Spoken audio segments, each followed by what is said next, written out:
Welcome to the League of Legends Champion Spotlight, featuring Kayle, the Judicator. As you can see, Kayle has received a brand new model, animations, particles, and sounds, as well as a comprehensive rework on her abilities. There were a few goals with these ability tweaks. We wanted to make her more powerful without items, while also lowering her ridiculous late game power when fully stacked.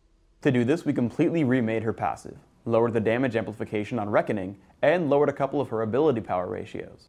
To compensate, we improved her mana costs and base values on most of her abilities. Generally, she should be more of a threat early game and less nightmarish late. Kayle has an entirely new passive. Holy Fervor causes Kayle's attacks to shred a percentage of the target's armor and magic resist. This shred stacks multiple times and lasts a few seconds. Reckoning damages and slows target enemy, also giving Kayle bonus damage against the target. The most notable changes to this ability are a significant increase to the missile speed and target slow, while lowering the damage amplification.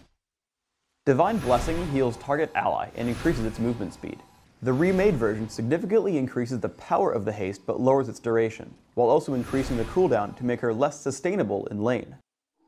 Righteous Fury empowers Kayle for a few seconds, giving her a ranged attack which deals bonus magic damage and splashes onto nearby enemies. The major changes in the rework are more damage and splash range, while decreasing the cooldown and AP ratio. Kayle's ultimate is Intervention.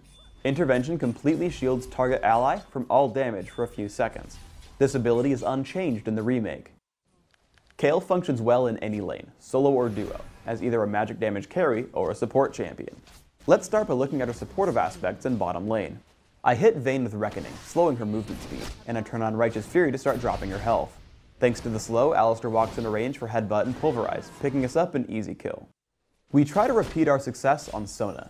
Even though she flashes away, the slow from Reckoning and the haste on Alistar from Divine Blessing allow him to catch up and headbutt her backward.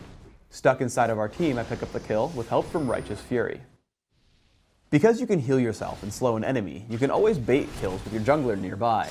I run from Urgot as he chases me until I notice a Mumu coming in from the side. Once he's joined the fray, I jump onto Urgot with Reckoning and then Exhaust, crushing his health with Righteous Fury. Never assume that Intervention can save you from everything.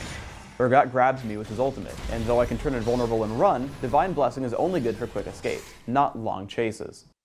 Kayle performs a typical damage dealer role for her team in mid-game. I tag Taric with Reckoning, allowing us to chase as I destroy his health pool with Righteous Fury. We land a stun onto Mordekaiser, and keep the damage output on. Note that I actually back off part way through the fight. Seeing him try to assault me, I don't know the state of his cooldowns on Ignite or Children of the Grave, and don't want to give up a free kill. I meet up with Gragas in bottom lane. As he's getting chased by Kog'Maw, I haste him out of the fight with Divine Blessing. I then look to hunt down a kill since I know I can take them.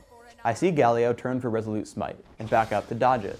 I know Kog'Maw can't escape me, so I run toward Galio to make him retreat farther away from the fight. Then I turn to fight Kog'Maw. Leading with Reckoning, I assault him with Righteous Fury. Note that I move in between attacks. I want to make it difficult for Kog'Maw to land living artillery on me, just in case someone else comes into the fight. You should use Intervention to prevent damage, not to save someone from near death. Right as Ezreal gets swapped into the enemy team, I tag him with Intervention. He withstands all of Urgot's damage until a Mumu shows up, allowing us to destroy Urgot and then Galio with Reckoning and Righteous Fury. Even though Kayle has lost some of her late game power, she's still completely capable of amazing damage output. I get jumped by Mordekaiser and Galio. Anticipating burst damage, I target myself with Intervention, though I think it was premature. I kill Mordekaiser with Reckoning and Righteous Fury, and switch to Galio until I notice Kog'Maw below. I kill him in about 2 seconds flat, but as I start to get low, I run from Galio and Taric. Intervention is a great way to secure kills during a turret dive. Here, Urgot swaps Gragas into the turret. I walk up and take him down with Reckoning and Righteous Fury, making sure to turn myself invulnerable once I start coming under fire. In a teamfight in River, I catch Kog'Maw out of position. Immediately, I destroy him with Reckoning and Righteous Fury. After Galio uses his ultimate, I notice that Ezreal is low and likely to be the target of our enemies. Sure enough, I block much of Mordekaiser's burst with Intervention and heal him, having Ezreal survive the fight despite being in melee range. Ultimately, we kill 3 enemies with no deaths. I go for an attack speed on hit Kayle, so I take attack speed marks, mana regeneration per level seals, flat cooldown reduction glyphs, and attack speed quintessences. My masteries are 9-0-21, taking magic penetration and offense and taking improved exhaust and flash. With my runes and masteries combined, I have about 15% cooldown reduction. I grab a Doran's Ring to start, and transition to an on-hit build. Berserker's Greaves and Malady give me good early damage with Righteous Fury. Gnasher's Tooth combined with my runes and masteries allows me to keep Righteous Fury up 100% of the time. My final items are Madred's Bloodrazor, Hextech Gunblade, and finally Void Staff, giving me a bit of sustenance, utility, and damage against any target. Finally, let's look at skill order. I max Reckoning right away, using it as my primary damage source early on. I take 1 point in Divine Blessing early, and then max Righteous Fury. Since Righteous Fury basically scales with attack speed, I don't really need points in it early, but Reckoning is always useful for upfront damage output. Thanks for tuning in to the Kayle Champion Spotlight.